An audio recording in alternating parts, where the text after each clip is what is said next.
ආයිබෝවන් science app නාලිකාවට අදත් ඔයාලව ආදරයෙන් පිළිගන්නවා.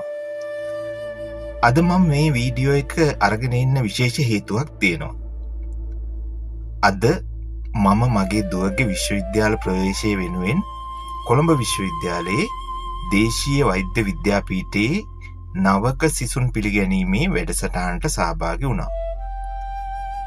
දුව හදාරන්න යන මේ BAMS පාදි පාඨමාලාව ඇතුලේ නවීන රසායන විද්‍යාව, ශුද්ධ ජීව විද්‍යාව සහ සත්ව විද්‍යාව වගේ දියුණු විෂයන් අපේ පාරම්පරික වෙදකමත් එක්ක කොයිතරම් දුරට බද්ධ වෙලා තියෙනවද කියන එක එතනදි මට පැහැදිලිව දකින්න ලැබුණා. සමාජයේ ගොඩක් දෙනෙක් තාමත් හිතන්නේ දේශීය වෙදකම කියන්නේ නිකම්ම පාරම්පරික විශ්වාස ගොඩක් විතරයි කියලා. ඒත් ඒක ඇතුලේ හැංගිලා තියෙන දියුණු විද්‍යාව ගැන කතා කරන්න මේක තමයි හොඳම දවස. අපි සරල තැනකින් පටන් ගමු. අපිට උණක් කිඹිරිසාවක් හැදුනාම අදටත් අපි මුලින්ම කරන්නේ ඉඟුරු කොත්තමල්ලි ටිකක් තම්බලා බොන එක. මේක අපේ රටේ පරම්පරා ගණනාවක් තිස්සේ පැවතගෙන එන හරිම විශ්වාසවන්ත අද්භේතක්. මේ සහනේ දැනෙන්න ප්‍රධාන හේතු කීපයක් තියෙනවා. කොත්තමල්ලි වලට ඇඟේ පතේ වේදනාව සහ මහන්සිය නැති කරන්න පුළුවන්. ඉඟුරු වල තියෙන සැර හෙවත් උෂ්ණ ගුණය නිසා උගුරේ අමාරුවට, සෙමට සහ කැස්සට ඉක්මන් සහනයක් ලැබෙනවා. ඒ වගේම මේ දෙකේම එකතුවෙන් ශරීරයේ ප්‍රතිශක්තිය වර්ධනය වෙනවා. පුංචි ඔත්තුවක් දෙන්නම්. මේක බොන වෙලාවට පිරිසිදු කිතුල් පැණි ටිකක් හරි දෙවියඹුරු ටිකක් හරි එකතු කරොත් රස වගේම ගුණය තවත් වැඩි වෙනවා.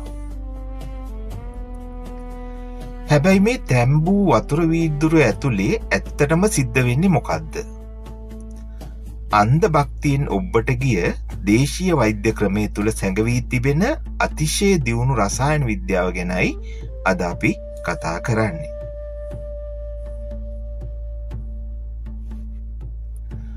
ආයුර්වේදයේ එන කෂාය සහ අරිෂ්ට පිටුපස තියෙන්නේ ඊටාම සියුම් රසායන විද්‍යාත්මක පදනමක්. බොහෝ ශාකවල ඇති ඖෂධීය සංයෝග ජලයේ දියවන සුළු එවුවා. ජලය කියන්නේ ද්‍රවීය ද්‍රාවකයක්. ඒ නිසා මේ සංයෝග ලබා ගන්න ශාක ජලයේ දමා තැම්බීම හෙවත් කෂාය සෑදීම කරනවා. නමුත් සමහර ප්‍රබල ඖෂධීය සංයෝග ජලයේ දියවෙන්නේ නැහැ. ඒවා දියවෙන්නේ මධ්‍යසාර වගේ නිර්ද්‍රවීය ද්‍රාවකවල.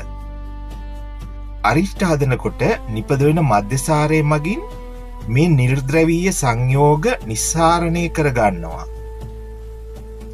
විද්‍යාගාරයකදී ජලය සහ තෙල් හෝ මධ්‍යසාර මිශ්‍ර නොවී වෙනම ස්තර ලෙස පවතිනවා වගේම ශාකසාරයේ රසායනික සංයෝග ඒවායේ ස්වභාවය අනුව මේ ද්‍රාවක වලට ඇදී යනවා.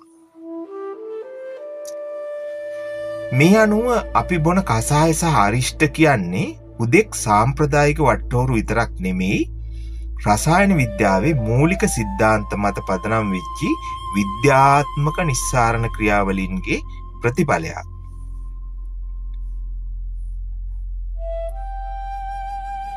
එතකොට කොහොමද අරිෂ්ට වලට මේ මධ්‍යසාරය එකතු වෙන්නේ? අරිෂ්ට හදනකොට දාතකී මල් එකතු කිරීම අත්‍යවශ්‍ය අංගයක්. මේ මල් වල මතු පිට ස්වභාවිකම යීස් සෛල විශාල වශයෙන් අඩංගු වෙනවා.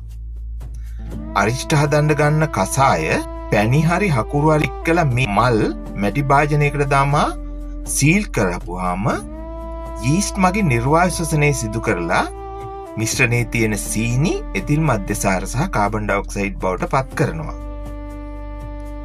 මේ මධ්‍යසාරයේ ඊටා වැදගත් කාර්යයන් දෙකක් ඉටු කරනවා. පළවෙනි එක තමයි ඒ ස්වාභාවික කල් තබා ගන්නා ද්‍රව්‍යයක්. එහෙම නැත්නම් ප්‍රිසර්වේටිව් එකක් හැටියට ක්‍රියා කරලා අරිෂ්ටය ඇතුලේ වෙනත් හානිකර බැක්ටීරියා වර්ධනය වීම වළක්වලා ඖෂධය කල් තබා ගන්නවා. දෙවැනි එක මධ්‍යසාර කියන්නේ ඊටා පහසුවෙන් ආහාර ජීර්ණ පද්ධතිය හරහා රුධිරයට උරා ගන්න දෙයක්. මේ නිසා ඖෂධයේ ක්‍රියාකාරීත්වය වඩා ඉක්මන් සහ කාර්යක්ෂම කරනවා. ආයුර්වේදයේ එන අනුපාන සංකල්පය සහ නවීන විද්‍යාවේ ලිපෝසෝමල් ඩ්‍රග් ඩිලිවරි අතර තියෙන්නේ පුදුම සහගත සමානකම. ආයුර්වේදයේදී චූර්ණ හෝ කල්ක එළඟි තෙල් හෝ මීපැණි වගේ අනුපානත් එක්ක මිශ්‍ර කරනවා. අපේ සෛල වටා ඇති පටලය, ඒ කියන්නේ සෙල් මෙම්බ්‍රේන් එහෙම නැත්නම් ප්ලාස්ම පටලය හැදිලා තියෙන්නේ ෆොස්ෆොලිපිඩ කියන මේද වර්ගයකින්. ජලයේ දියවන ඖෂධ අණු වලට මේ මේද බාධකය හරහා ගමන් කරන්න අමාරුයි. නවීන විද්‍යාවේදී ඖෂධයේ සෛල පටලයට සමාන මේද බුබුලක බහලනවා. වගේම ඖෂධයේ එළඟි තෙල් එක්කලා කලවම් කරාපුවාම මේද අණු ඖෂධයේ වටා ආවරණයක් හදලා එයට සෛල පටලය හරහා පහසුවෙන් ගමන් කිරීමට ඉඩ සලසනවා. නවීන විද්‍යාවද සොයාගන්නා මේ සංකීර්ණ බෙදා හැරීමේ ක්‍රමවේද වසර දහස් ගණනකට කලින් ඉඳලම අපේ ආයුර්වේදය තුළ ප්‍රායෝගිකව භාවිතයේ පැවතීම ඇත්තරම පුදුම සහගතයි නේද?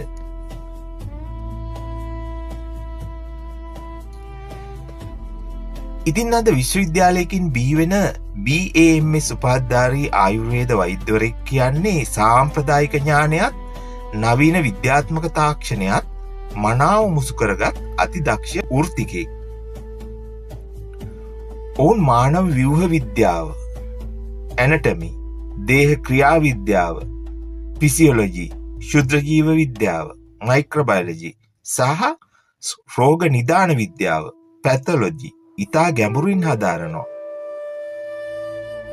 ඔවුන් ස්ටෙතස්කෝප් එක සහ රුධිර වාර්තා, MRI, එක්ස්රේ වගේ නවීන රෝග විනිශ්චය ක්‍රම පාවිච්චි කරලා රෝගේ ඉතාම නිවැරදිව හඳුනා ගන්නවා.